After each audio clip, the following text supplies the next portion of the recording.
Pedro Venceslau, te deixei esperando um pouco, mas foi por um bom motivo, como você viu. E queria que você trouxesse a informação que você apurou, que é importantíssima, de como repercutiu na Câmara, que foi, o presidente da Câmara, Hugo Motta, foi o símbolo desta resistência do Congresso a esta medida de aumento do IOF, de alíquotas do IOF.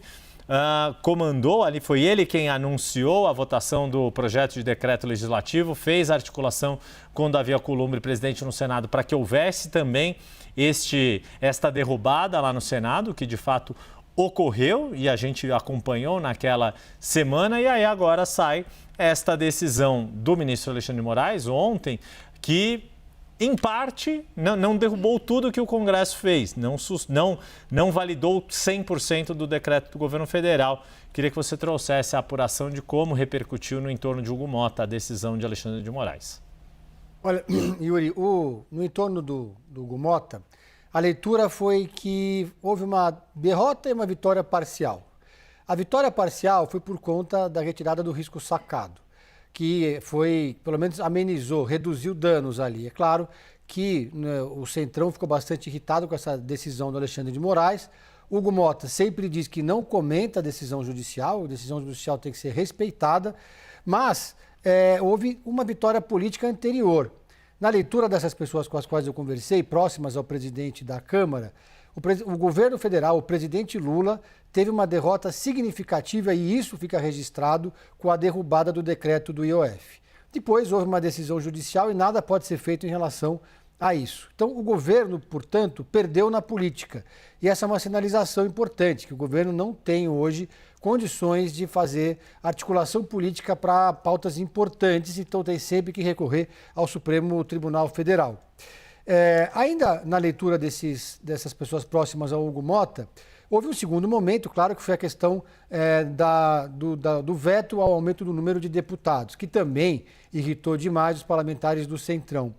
Nesse caso, também há uma leitura que o presidente Lula poderia ter deixado essa decisão para o Davi Alcolumbre. Ele poderia não ter feito esse veto, ter deixado até o prazo do 1º de outubro, que é o prazo que foi estipulado pelo Supremo Tribunal Federal, o que obrigaria o Senado a tomar uma decisão. Mas ele quis comprar esse desgaste. E quis comprar esse desgaste nesse caso, porque na leitura do entorno de Hugo Motta, há uma ofensiva do governo federal contra o Congresso e pessoalmente contra ele próprio. Hugo Motta já assistiu, assessores levaram a ele aqueles vídeos que circulam nas redes sociais com aquele personagem que eles batizaram de Hugo Nem Se Importa.